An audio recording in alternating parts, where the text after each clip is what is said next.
Dober dan in dobrodošli pred Muzejem novejše zgodovine Slovenije, kjer je že od oktobra na ogled razstava Toneta Stojka. Naša jeza je brezmejna o demonstracijah med leti 1968 in 2020. Če na kratko povem nekaj besed o Tonetu Stojku. Tone Stojko je legendaren slovenski fotograf in fotoreporter, ki je večji del svojega profesionalnega življenja preživel kot urednik Mladine. Je pa poleg tega, da je v bistvu fotoreporter, tudi fotograf gledališki, potem tudi portretni. Poleg tega je tudi fotograf demonstracij. To je ena od njegovih ljubezni, ena od tistih stvari, ki ga ženejo naprej in ki jih zvesto spremlja že dobrih 50 let. Kot sem že omenila, od leta 1968 do leta 2020 in seveda ta opus še ni zaključen. Tone Stojko je to razstavo oziroma predstavitev tega opusa načrtoval že več let. In v Muzeju novejše zgodovine Slovenije, kjer hranimo večino njegovih fotografij na filmih, smo se odločili seveda, da pripravimo skupaj.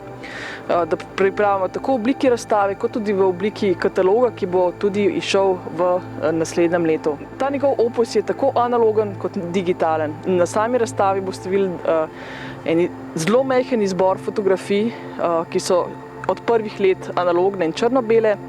Fotografije 20. stoletja pa so predvsem digitalne in pa barvne. Tone Stojko je že kot mlad študent prišel v Ljubljano, sicer je večino otroštva preživel v Mariboru, ker se že zgodaj v bistvu seznani z krivicami, s težkim življenjem, predvsem v bistvu skupin, nekonvencionalnih skupin. Sam je bil v bistvu otrok mame, samohranilke in v takih razmerah tudi rastel. Bil izjemno uspešen tako učenec, dijak, kasneje pa šel na študij v Ljubljano, kjer je pa to svojo ljubezen do fotografije, ki jo je že gojil že prej, samo še napredovala. Zelo mlad se je priključil tudi reviji Tribuna, kjer je sodeloval s svojimi prvimi fotografijami in ene od prvih so bile tudi fotografije, ki jih imamo razstavljene tukaj. In sicer gre za fotografije iz leta 1968 študentskih demonstracij, ki so se dogajale v ljubljanskem študentskem naselju. Leto 1968 je bilo zelo aktivno, ne samo v bistvu v Sloveniji in pa seveda v Jugoslaviji, v okviru katere je takrat Slovenija bila, ampak globalno, evropsko in pa globalno. Tudi avgust 1968 je bil zelo aktiven, prišlo je v bistvu do te tako imenovane praške pomladi, kot posledica vdora sil Varšavskega pakta na Češko-Slovaško in zatrtje demokratičnih procesov, ki so se tam dogajali. Tudi to je v bistvu posredno spremljal, in sicer z fotografijami dveh protestov, ki so se zgodili takrat avgusta 1968. leta. Tukaj predstavljamo fotografijo protesta literatov. V ospredju vidimo dva znana slovenska literata, pesnika Kajeta Nakoviča in pa Nika Grafenaurja. Istega dne, kot oni so demonstrirali tudi študentje v študentskem naselju in ta protest potem razširili tudi s pohodom v Ljubljani in ga potem zaključili. Opus Stojkovih fotografij lahko razdelimo v več takih tematskih in pa časovnih sklopov. In sicer ta prvi časovni sklop, bomo rekli, tam od leta 1968 do začetka 80-ih vsebujejo predvsem fotografije demonstracij, ki so se dogajale v Ljubljani.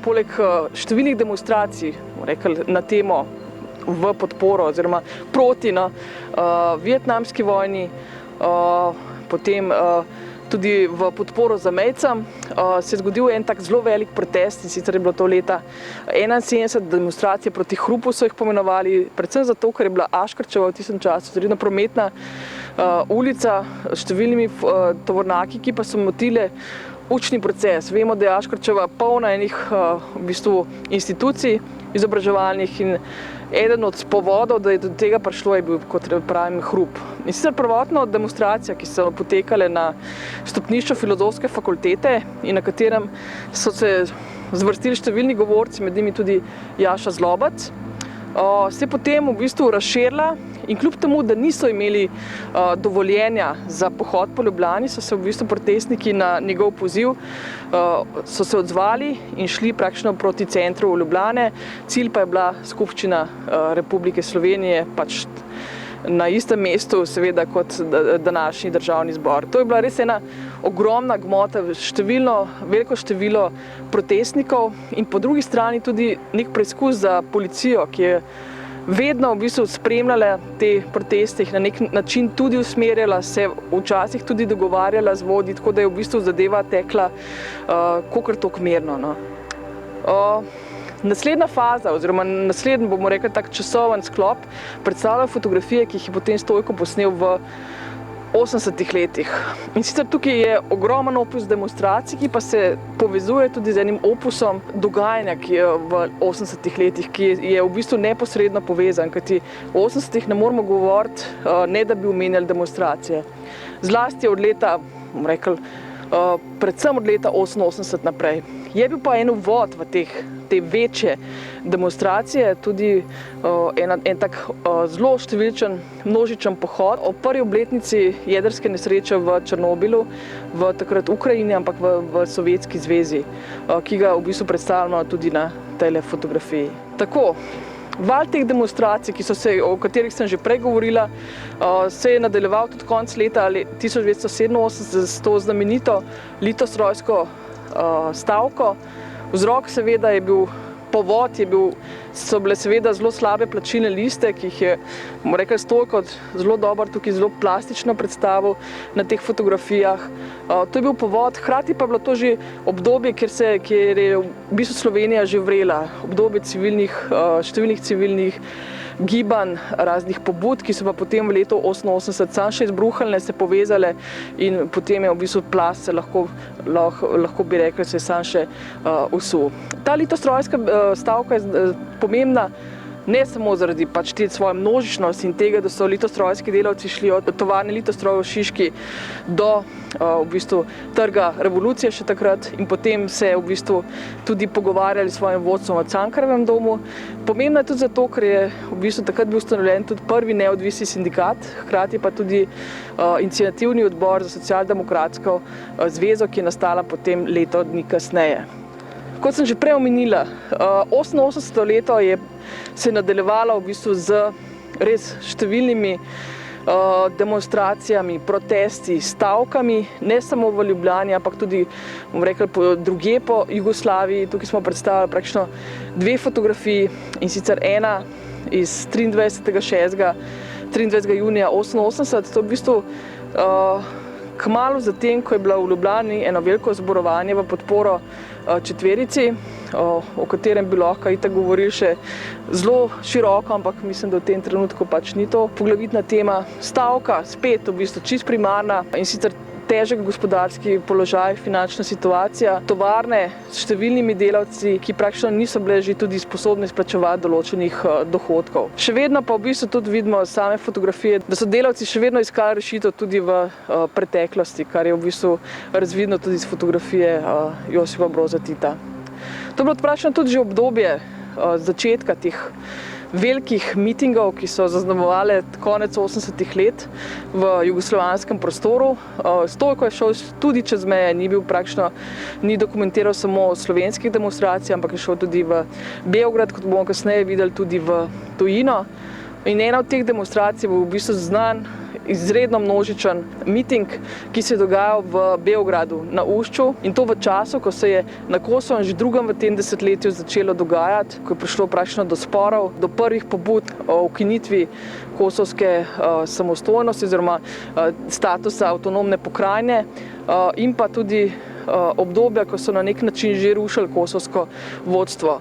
Kmalu zatem je prišlo do tega mitinga v Beogradu, ki je res bil izredno množičen in je že napovedal, lahko bi rekli, začetek konca skupne države. Že prej sem omenila zborovanje v podporo četverici, ki se je dogajalo skoraj istočasno kot stavka mariborskih tovarn, in v katerem je prišlo do res množične podpore četverice.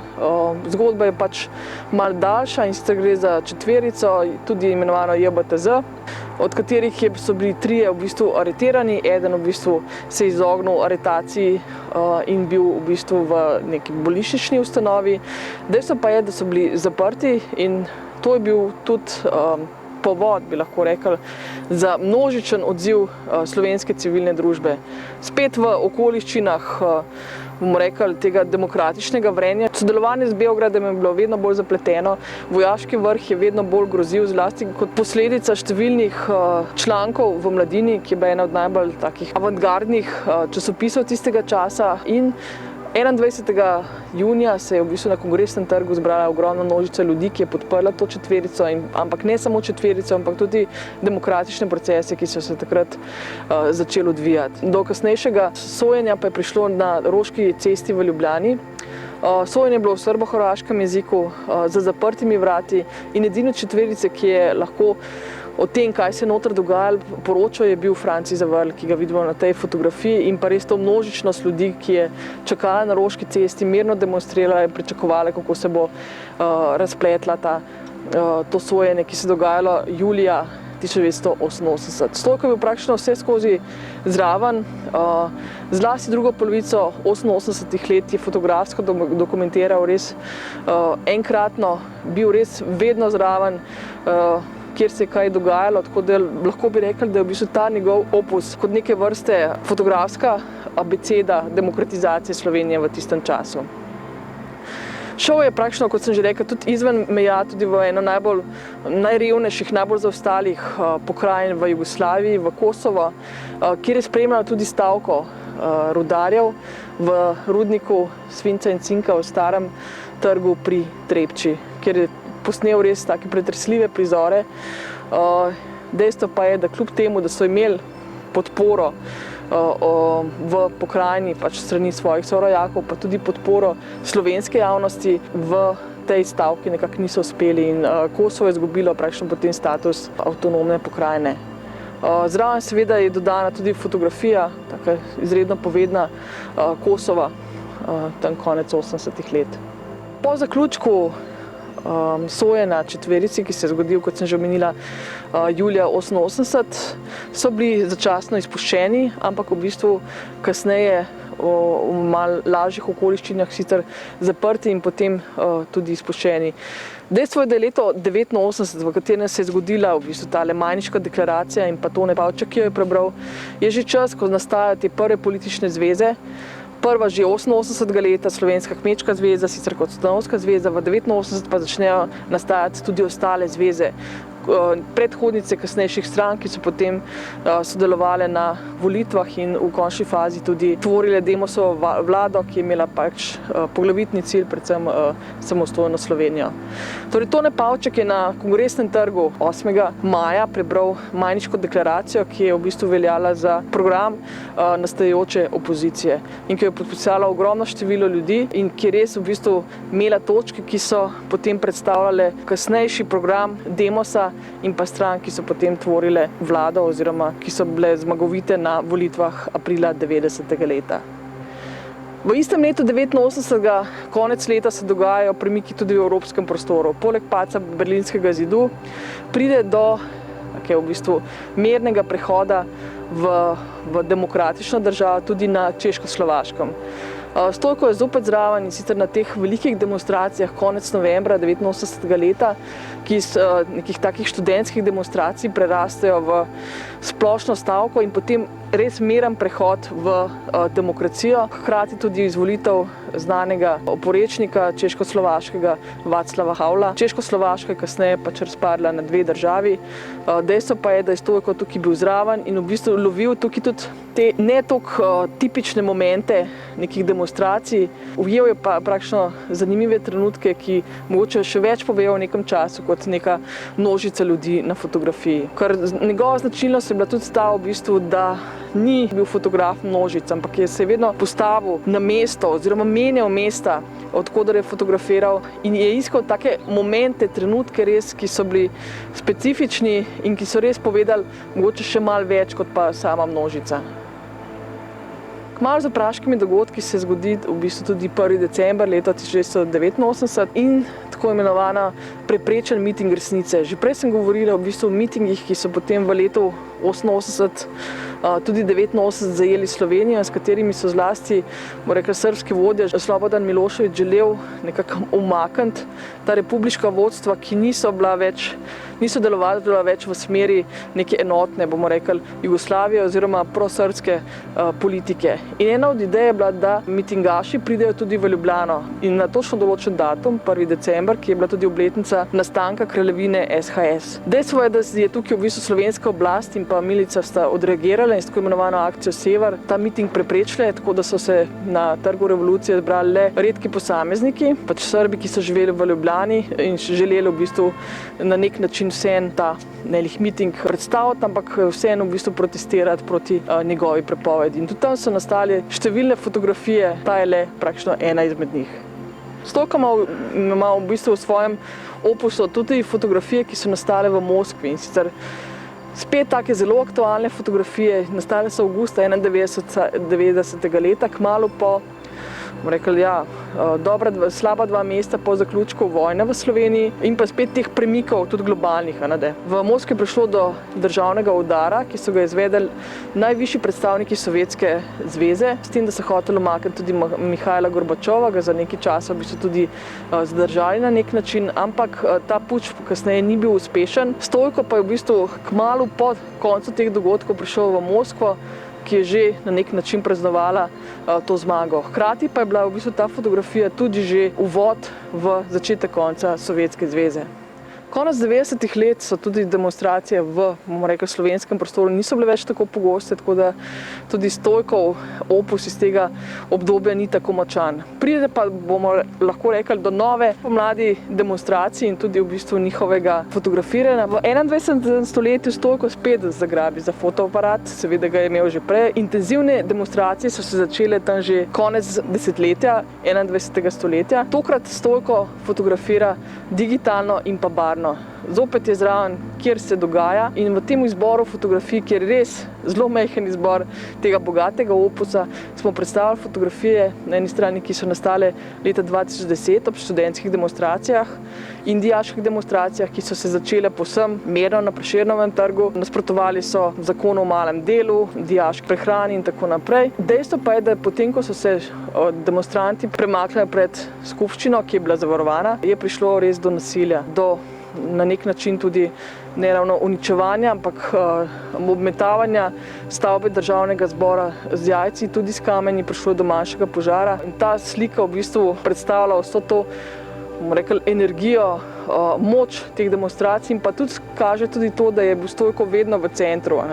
On se ni izogibal nevarnosti, čeprav je imel nek šesti čut, koliko daleč lahko gre, ampak vedno je blizu, vedno išče spet detajle, vedno najde v bistvu res enkraten motiv, ki ga potem lahko predstavi tudi na sami fotografiji.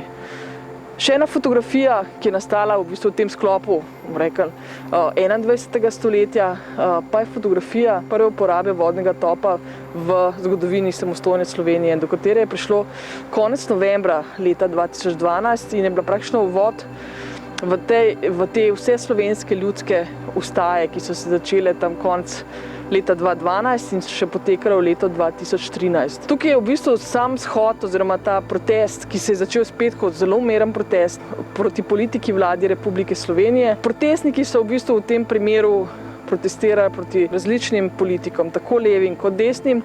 Je pa te proteste zbudilo dogajanje v Mariboru v okviru te akcije oziroma demonstracije Gotov vsi, s katerim so mariborski demonstranti v končni fazi vseeno uspeli odstaviti mariborskega župana Kanglerja. O demonstracijah, o katerih govorim, so se začele zelo mirno, kot večina demonstracij, bomo rekli, potekajo mirno, dosti kultivirano. V tem primeru pa je prišlo proti koncu do neredov. Skupina zamaskirancev je prišla v bistvu na samo prizorišče, spet pred Trg Republike, ker se je nasilje nadaljevalo, pa je prišlo potem tudi do prve uporabe tega vodnega topa v samostojni Sloveniji. Drugič so ga uporabljali praktično pred kratkim zopet na demonstracijah v Ljubljani.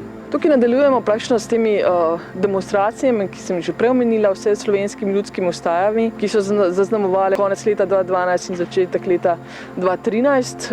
Tukaj se je v bistvu fotograf odločil, da predstavi najbolj množično to slovensko ljudsko ustajo, ki se dogaja na slovenski kulturni praznik. In praktično že sama fotografija Dunajske ceste predstavlja res to množičnost, tudi barvitost teh protestov, ki so se potem počasi povezovali s kulturnim programom, ki je bil tudi del teh vseslovenskih ljudskih vstaj.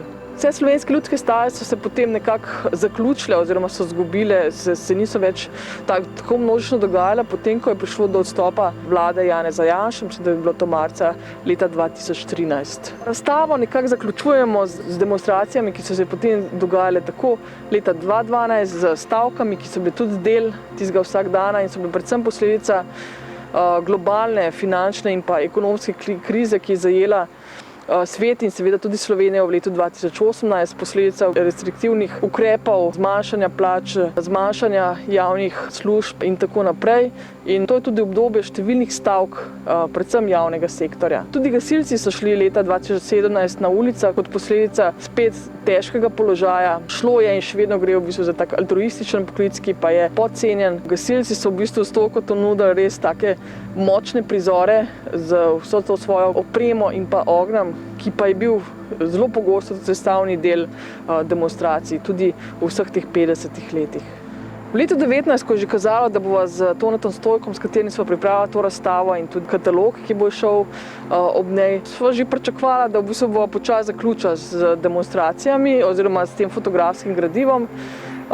Predvsem sva razmišljala, da bomo mogoče zaključila z tole zanimivo demonstracijo, kje bomo pa jutri spali pred parlamentom, ki jo izvedli, mislim, da tam okoli 30 protestnikov, s katero so želeli opozoriti predvsem na slabo stanje v bistvu na področju stanovanjske politike in pa tudi stanovanjske krize. Dejstvo je, da je šlo v bistvu za en septembrski popoldne, predvsem pa mrzlo septembrsko noč, med katero so res prespali na različne načine pred parlamentom opozorili v bistvu na to problematiko. Še ena v bistvu protest se dogaja skoraj da je v marca istega leta in šlo je sicer za protest mladih, ki so bili v bistvu spodbojeni tudi z idejami mlade Grete Thunberg. Šlo je spet za okoljski protest. Udeležilo se ga je tam okrog 9000 protestnikov, in s čimer so seveda opozarjali na okoljsko politiko, na ekološke teme, predvsem pa v bistvu na posledice delovanja, bom rekel, v svetu. In ko smo v bistvu za Tonetom Stojkom že mislili, da sva zaključila v bistvu s tem opusom demonstracij, pa se je zgodilo leto 2020. To res nenavadno leto, ki ga je zaznamovala v bistvu epidemija koronavirusa, je kmalu začela se kazati tudi na druge načine. Kriza, ne samo v bistvu zdravstvena, dogajalo se tudi v bistvu, da kljub temu, da so ljudje ubogali oziroma upoštevali vse te večino priporočil, tako od socialnih distanci kot drugih, da so zaradi vedno bolj restriktivnih ukrepov je počasi prišlo do številnih demonstracij. Sprva so bile to demonstracije, kjer so demonstranti protestirali z balkonov, kmalu so bile v bistvu take individualne demonstracije, kot je bila tale protestna stopala upora, kjer so ljudje z maskami individualno prihajali na Trg Republike in tja polagali stopala, taka simbolična, z različnimi sporočili. Konec aprila pa je prišlo praktično do prvih kolesarskih demonstracij. Prve so se imenovale iz balkonov na kolesa, kjer so na nek način protestniki se izognili te uredbi o zadrževanju praktično na javnih mestih.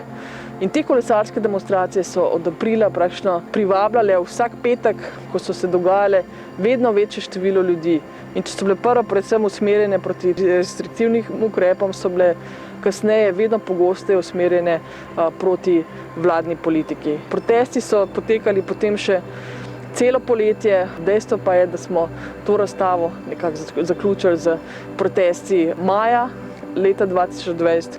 Še za bodoči katalog pa še vedno čakamo, če bomo imeli možnost, da ga obogatimo še s kakšno od zadnjih demonstracij, ki se še vedno dogajajo. Res bomo veseli, če se boste oglasili pred Muzejem novejše zgodovine Slovenije, si ogledali to res zanimivo razstavo, ki jo bo kmalu spremljal tudi katalog z bistveno več predstavljenimi fotografijami. Upam, da se bo situacija izboljšala, da boste poleg te razstave, ki je na ogled pred našim muzejem, kmalu vstopili tudi v prostore muzeja in si ogledali tudi ostale razstave, ki jih pripravljamo.